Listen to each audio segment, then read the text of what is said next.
마주치기도 싫어 죽겠는데 왜 자꾸 나와요? 역겨워요.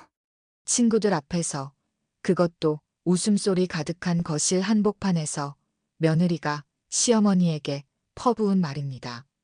30년 동안 분식집에서 기름 냄새에 절어가며 손목이 퉁퉁 붓고 허리가 휘어져라 일해온 박정화 씨. 그 고생으로 마련한 집에서 며느리에게 들은 건 역겹다는 말이었습니다. 더 충격적인 건 아들의 반응이었어요. 엄마도 알잖아. 걔 성격 좀 그러니까 그냥 넘어가라며 고개를 숙였죠.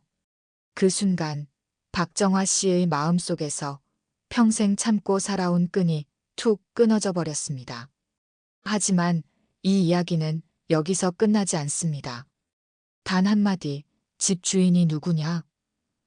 그 질문이 모든 판을 뒤집어 놓았습니다. 혹시 여러분도 남의 집처럼 내 집에서 눈칫밥 먹으며 사신 적 있으신가요? 끝까지 들어보세요. 오늘 이 이야기는 당신의 삶을 바꿀지도 모릅니다. 제 이름은 박정화, 올해 77입니다. 제 삶을 돌아보면 쉰다는 단어는 늘 남의 일이었습니다. 남들은 은퇴하고 노후를 즐긴다 하지만 제 두 손은 평생 쉴 틈이 없었습니다. 젊었을 때 저는 시장 골목의 작은 분식집에서 시작해 급식소와 반찬 가게까지 거치며 남들 밥을 해먹이고 살아왔습니다. 새벽 4시 반이면 일어나 불을 지폈고 커다란 솥에서 김이 오르고 기름이 튀는 소리와 함께 하루가 시작됐습니다. 옷에는 늘 기름 냄새가 배어 있었고 손톱 밑은 양념과 기름때로 시커멓게 물들어 있었습니다. 사람들은 냄새난다 농담처럼 말했지만 저는 부끄럽지 않았습니다. 그것이야말로 제가 땀 흘려 정직하게 살아왔다는 증거였으니까요. 그렇게 모은 푼돈을 차곡차곡 저금했습니다. 남들처럼 투자니 주식이니 잘 알지 못했기에 그저 악착같이 벌어 악착같이 아껴 모으는 방법밖에는 없었습니다. 남들이 외식할 때 저는 집에서 된장국을 끓였고 친구들이 여행을 갈 때 저는 그 돈을 통장에 넣었습니다. 그렇게 수십 년을 버티고 나서야 서울 변두리의 작은 아파트 한 채를 마련할 수 있었습니다. 등기부등본에 제 이름 석자가 새겨진 순간 버스 안에서 종이를 끌어안고 한참을 울었습니다. 이제 전세살이 서름은 끝났구나. 드디어 제 집이 생겼구나. 그 뿌듯함은 이루 말할 수 없었습니다. 하지만 제 마음은 곧 다른 쪽으로 기울었습니다. 나 혼자만 편하다고 무슨 의미가 있겠니? 아들 부부는 아직도 월세방에서 고생하고 있는데 제 아들 윤호와 며느리 선미, 그리고 아직 어린 손자는 늘 좁은 집에서 숨막히듯 살아가고 있었습니다. 그 모습을 볼 때마다 제 마음 한쪽이 무겁게 내려앉았습니다. 결국 저는 결심했습니다. 내 집을 함께 쓰자. 내 자식과 손주가 조금이라도 나은 환경에서 살 수 있다면 그게 어미 된 돌이 아니겠니? 그래서 큰맘 먹고 아들 부부를 불렀습니다. 이 집에서 같이 살자꾸나. 좁더라도 손주 재롱 보면서 오순도순 사는 게 내 남은 소원이야. 윤호는 잠시 망설였지만 결국 짐을 싸들고 들어왔습니다. 그날 텅 비었던 집이 웃음소리와 온기로 가득 찼습니다. 저는 세상을 다 얻은 것 같았습니다. 처음에는 정말 행복했습니다. 아침마다 국을 끓이고 반찬을 만들어 맞벌이하는 아들 부부의 짐을 덜어주었습니다.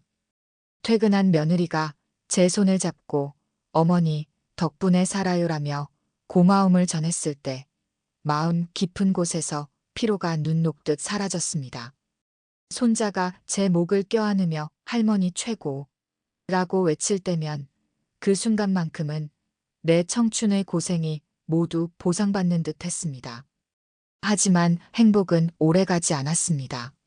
며느리의 말투가 조금씩 변하기 시작했습니다. 처음엔 어머니, 이건 이렇게 하는 게 더 나아요 정도였지만 차츰 제게서 뭔가를 지적하고 따지는 말이 늘었습니다. 그러다 어느 날은 이런 말이 제 가슴을 파고들었습니다. 어머니, 요즘 친구분들도 안 만나세요? 세상 돌아가는 걸 모르시는 것 같아요. 그 말은 그냥 질문처럼 들릴 수도 있겠지만 제 귀에는 세상 물정 모르는 늙은이라는 비아냥으로 들렸습니다. 그래도 저는 애써 웃으며 넘겼습니다. 하지만 결정적인 사건은 그로부터 며칠 뒤 찾아왔습니다. 며느리가 친구들을 집에 초대한다며 분주히 움직이던 날이었습니다. 저는 당연히 음식이라도 해줘야겠다 싶어 앞치마를 두르고 부엌으로 향했습니다. 그런데 선미가 제 앞을 막아섰습니다. 어머니, 오늘은 제 친구들이 오는 날이에요. 손님들 보기에 불편하니까.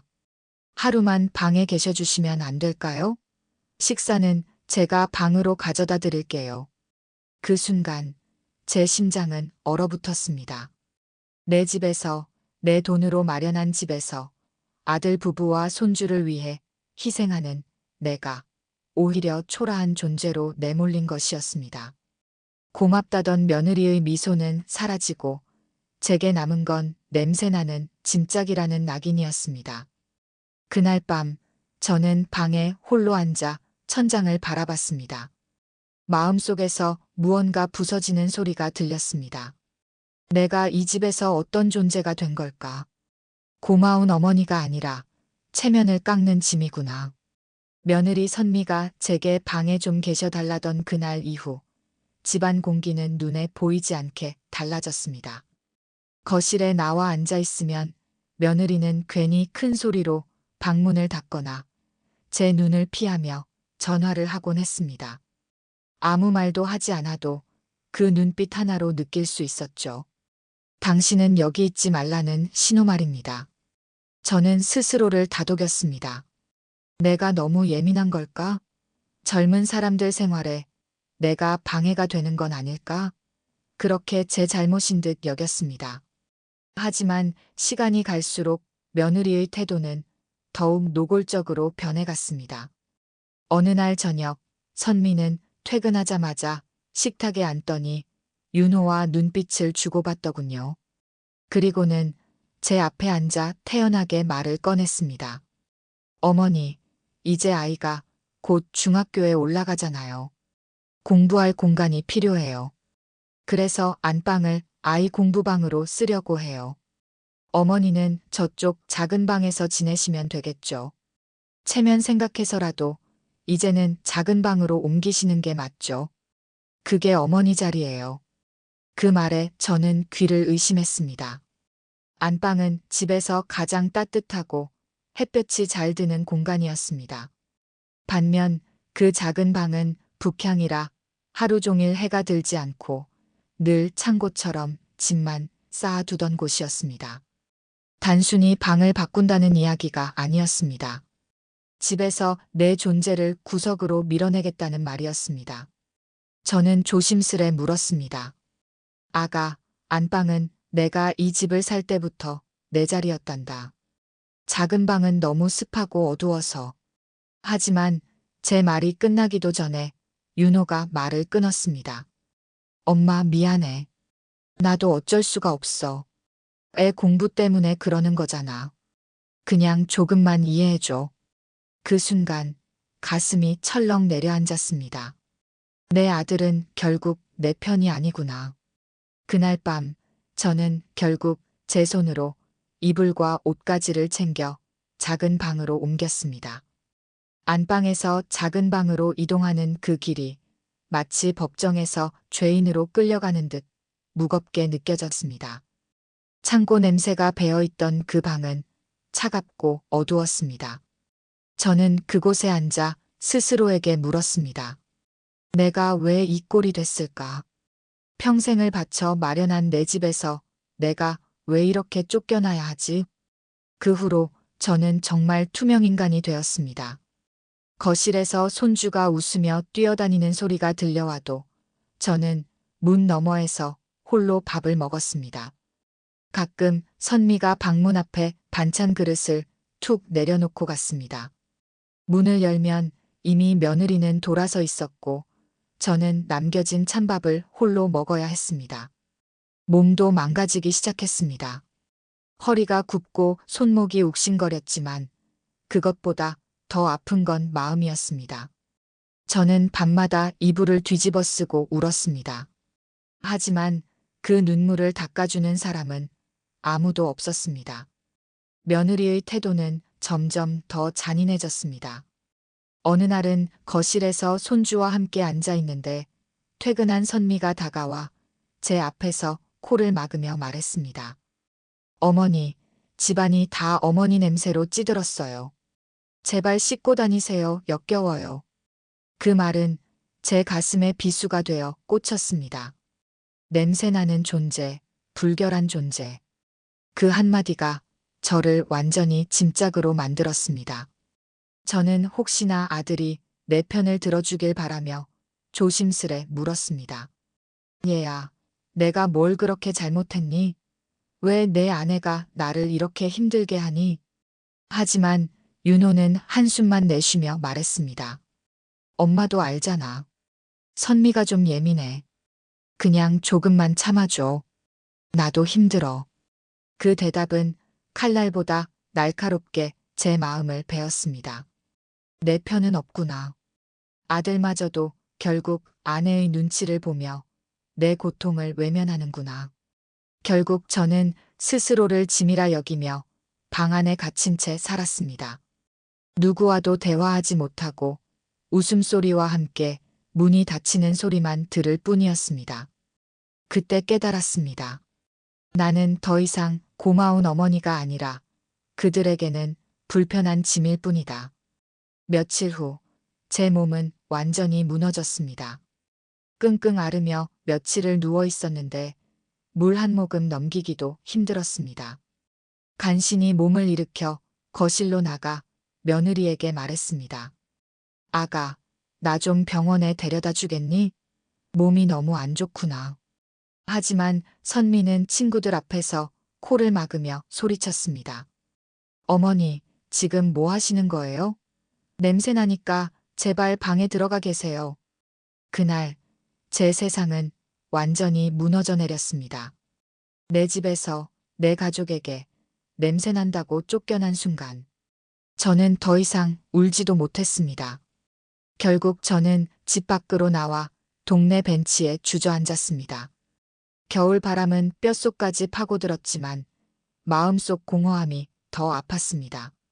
평생을 바쳐 모은 내 집, 내 가정에서 내몰린 내가 결국 길바닥에 앉아 있다는 사실이 너무 참담했습니다. 나는 이제 모든 걸 잃었구나. 길바닥 벤치에 앉아 있던 그날 밤, 제 마음은 한겨울 얼음보다 더 차가웠습니다.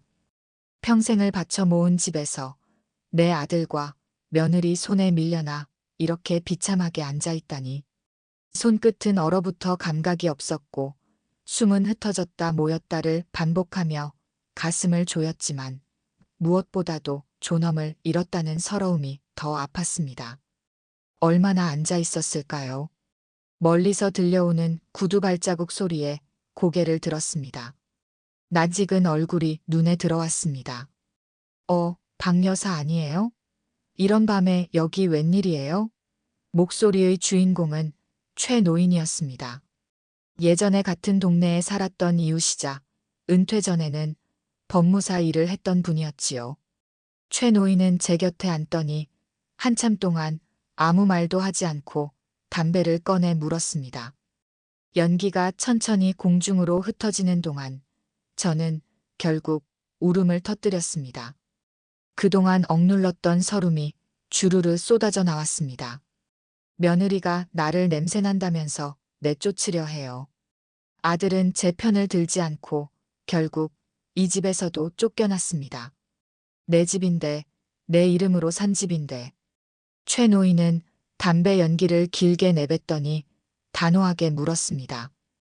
여사, 그 집. 등기부등본 이름이 누구 겁니까? 저는 눈물을 훔치며 대답했습니다. 제 이름이에요. 제 돈으로 산 집이에요. 순간 최 노인의 눈빛이 번쩍 빛났습니다. 그럼 끝난 겁니다. 집주인이 여사인데 세입자도 아닌 것들이 무슨 권리로 집주인을 내쫓습니까? 정신 차리세요. 지금 여사 스스로 권리를 버리고 있으니 당하는 거지. 법적으로는 한 점도 불리할 게 없어요. 그 말은 벼락처럼 제 가슴을 때렸습니다. 저는 몇 초 동안 아무 말도 할 수 없었습니다. 너무 단순한 사실인데도 그동안 저는 그걸 보지 못했던 겁니다. 내 집은 내 집이었다. 내 피와 땀으로 산 집, 내 이름이 적힌 집. 그럼에도 불구하고 며느리의 눈치와 아들의 말 몇 마디에 죄인처럼 고개를 숙였던 겁니다. 그날 밤 저는 집으로 돌아오지 않았습니다. 대신 최 노인의 권유로 노인정 근처 작은 쉼터에 머물렀습니다. 낡은 전기장판 하나가 깔린 좁은 방이었지만 그곳에서 처음으로 나는 아직 주인이다라는 생각이 머릿속을 맴돌았습니다. 다음 날 아침 저는 일찍 일어나 주민센터로 향했습니다. 하늘은 여전히 잿빛이었지만 제 발걸음은 묘하게 가벼웠습니다. 창구 직원에게 등기부등본 좀 발급해 주세요라고 말하는 제 목소리는 떨리지 않았습니다. 잠시 뒤 얇은 종이 한 장이 제 손에 쥐어졌습니다. 거기엔 박정화라는 제 이름이 굵고 분명하게 새겨져 있었습니다. 저는 그 종이를 가슴에 꼭 끌어안았습니다. 어제는 길바닥에서 쓰러지던 몸이었는데 오늘은 이 얇은 종이 덕분에 다시 일어설 수 있었습니다. 단순한 문서가 아니라 내 지난 세월과 피땀을 증명하는 방패이자 칼이었습니다. 집으로 돌아오는 길, 제 마음속에는 새로운 불이 붙었습니다. 그러나 그것은 과거처럼 누군가를 위해 희생하려는 따뜻한 불이 아니었습니다. 차갑고 단단한 결심의 불. 더 이상 피해자가 되지 않겠다는 다짐이었습니다. 저녁 무렵 다시 집 앞에 섰을 때 저는 어제와는 달랐습니다. 전날만 해도 고개를 숙이고 문틈을 보며 들어갔지만 이날은 허리를 곧게 펴고 현관문을 열었습니다. 거실에서 며느리가 TV를 보며 코웃음을 치는 모습이 보였지만 저는 눈길조차 주지 않았습니다. 곧장 작은 방 문을 열고 들어가 짐을 챙기기 시작했습니다. 그리고 햇살이 가장 잘 드는 안방 문을 활짝 열었습니다. 손으로 옷장을 밀고 이불을 안아 옮기며 속으로 다짐했습니다. 이제는 내 권리를 되찾을 것이다. 더 이상 눈치 보지 않겠다. 나는 이 집의 주인이다.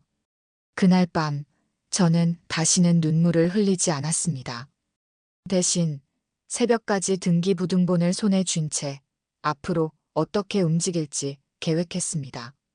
법적 절차, 퇴거 통보, 그리고 최 노인과 상의한 방법들. 모든 게 머릿속에서 하나의 길로 이어졌습니다. 그리고 다짐했습니다. 내 삶은 내가 지킨다. 내 권리는 내가 되찾는다. 이제부터 내가 움직일 차례다. 등기부등본을 손에 쥔 그날부터 제 안의 무언가가 완전히 달라졌습니다. 어제까지만 해도 저는 눈치를 보며 작은 방 구석에 갇힌 말 그대로 투명인간이었죠. 하지만 이제는 달랐습니다. 저는 이 집의 주인이었고 법적으로도 도덕적으로도 당당한 사람이었습니다. 그날 저녁 저는 작은 방 문을 활짝 열었습니다. 그리고 서랍에 있던 옷가지와 이불을 하나씩 꺼내 들고 햇살이 가장 잘 드는 안방으로 옮기기 시작했습니다. 무거운 옷장도 책상도 다 밀어 넣었습니다. 이 방의 진짜 주인은 나다. 제 손끝에서 전해지는 묵직한 감각은 마치 지난 세월 잃었던 제 존재를 되찾는 듯 했습니다. 옮기는 소리가 커지자 며느리 선미가 부엌에서 달려와 제 팔을 거칠게 붙잡았습니다. 어머니, 지금 뭐 하시는 거예요? 이 방은 이제 우리 아이 공부방이 될 거라니까요. 제발 그만 좀 하세요. 곧 아들 윤호도 따라 들어와 당황한 얼굴로 저를 막아섰습니다. 엄마, 왜 이러세요? 제발 좋게 얘기해요. 이러시면 집안만 엉망이 돼요. 저는 아무 대답도 하지 않았습니다. 대신 품속에서 등기부등본을 꺼내 탁자 위에 탁 펼쳐 보였습니다. 새하얀 종이 위에 선명히 박힌 제 이름, 박정화. 그 순간 방 안의 공기가 달라졌습니다. 잘 봐라. 이 집의 주인이 누구인지. 여기에 똑똑히 쓰여 있다. 둘은 잠시 말을 잃고 서류를 바라보더니 이내 며느리가 코웃음을 치며 말했습니다.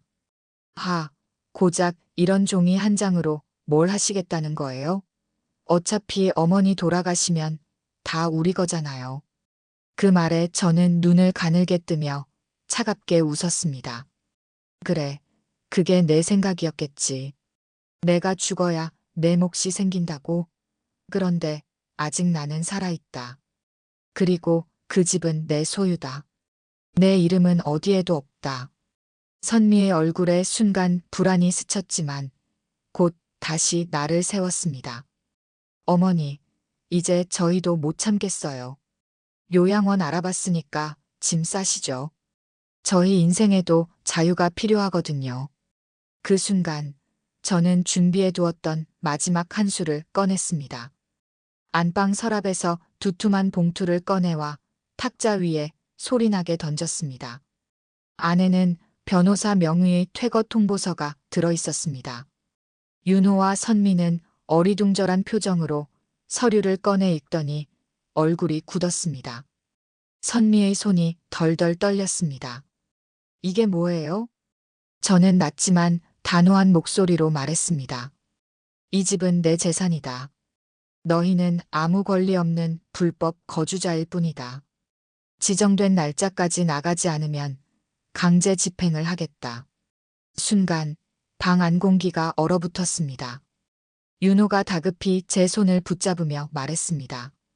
엄마, 제발 그래도 제가 아들이잖아요. 좋게 얘기합시다. 선미도 순간 화가 나서 그랬던 거예요. 하지만 저는 그 손을 뿌리치며 똑똑히 말했습니다. 아들아, 이미 늦었다. 내가 기회를 줄 때 너희가 발로 걷어찬 게 바로 이 결과야. 이제 더 이상 대화는 필요 없다. 그 순간 제 목소리는 낯설 정도로 차가웠습니다. 평생을 희생만 하던 엄마 박정화의 목소리가 아니라 내 권리를 지키는 주인 박정화의 목소리였습니다. 선미는 더는 큰 소리를 치지 못했습니다. 종이에 찍힌 제 이름과 퇴거 통보서의 글자들이 그녀의 허영심을 찔렀습니다. 결국 입술을 깨물며 눈을 피했고 윤호는 어찌할 바를 모르고 고개를 숙였습니다. 이제 판은 완전히 뒤집혔습니다. 어제까지는 내가 방구석에 갇혀 울던 사람이었지만 오늘은 그들을 방으로 몰아붙이는 당당한 주인이었습니다. 저는 서류 봉투를 다시 챙기며 마지막으로 말했습니다. 너희가 내게 했던 말을 기억하느냐? 냄새 난다고, 꼴 보기 싫다고, 방에나 처박혀 있으라고 했지. 이제 그 소원 내가 들어주마. 이 집에서 방에 처박혀 있어야 할 사람은 바로 너희들이야. 그날 밤 며느리와 아들은 처음으로 저를 두려운 눈빛으로 바라봤습니다. 그들의 입에서 더 이상 요양원이라는 단어가 나오지 않았습니다. 그 순간 저는 알았습니다. 이제부터는 내가 판을 쥐고 있다. 며느리 선미의 손끝에서 퇴거 통보서가 덜덜 떨리고 있었습니다. 얼굴은 잿빛으로 굳어 있었고 눈빛에는 공포가 번져나갔습니다. 그동안 제게 냄새 난다던 오만한 얼굴은 어디에도 없었습니다. 아들 윤호는 더 다급했습니다. 제 앞에 무릎을 꿇으며 울먹였습니다. 엄마, 그래도 제가 아들이잖아요. 제발 이렇게까지 하지 마세요. 집은 결국 제 거가 될 텐데 왜 지금 이러세요? 그 말은 제 귀에 더 이상 자식의 하소연으로 들리지 않았습니다. 오히려 지난 세월 제 희생을 당연히 여겼던 오만함의 고백처럼 느껴졌습니다. 저는 차갑게 웃으며 말했습니다. 아들아, 내 말대로라면 내가 죽어야 내가 이 집을 얻을 수 있겠지. 그런데 이제 그 기대는 접어라. 이 집은 이미 팔았다. 새로운 주인이 곧 들어올 거다. 너희는 이곳에 더 이상 발 붙일 자리가 없다. 그 순간 윤호의 얼굴은 허공에 금이 간 거울처럼 갈라졌습니다. 선미는 비명을 지르며 제 발치에 엎드려 통곡했습니다. 어머니, 제가 잘못했어요. 한순간 정신이 나갔던 거예요. 제발 한 번만 용서해 주세요. 그러나 저는 단호했습니다. 정신이 나갔던 게 아니다. 그게 너희 본 모습이었다. 내 돈으로 산 집에서, 내 피땀으로 마련한 집에서 집주인을 짐짝처럼 몰아내려 했던 게 바로 너희였다. 늦었다. 너희는 내 아들이나 며느리가 아니라 불법 거주자일 뿐이다. 며칠 뒤 새로운 집주인이 이사를 들어오는 날이 찾아왔습니다. 이삿짐 센터 트럭 앞에서 윤호와 선미는 발만 동동 구르며 갈 곳을 찾지 못했습니다. 손주는 울고 있었지만 이제는 그들의 울음이 제 마음을 흔들지 않았습니다. 집은 더 이상 제 것도 그들의 것도 아니었습니다. 완전한 타인의 소유가 되어버렸으니까요. 저는 그들을 마지막으로 한 번 돌아봤습니다. 그들의 얼굴엔 원망과 절망이 뒤섞여 있었지만 저는 미련 없이 등을 돌렸습니다. 이미 저는 며칠 전 제 이름으로 계약한 작은 아파트로 이사를 마쳤습니다.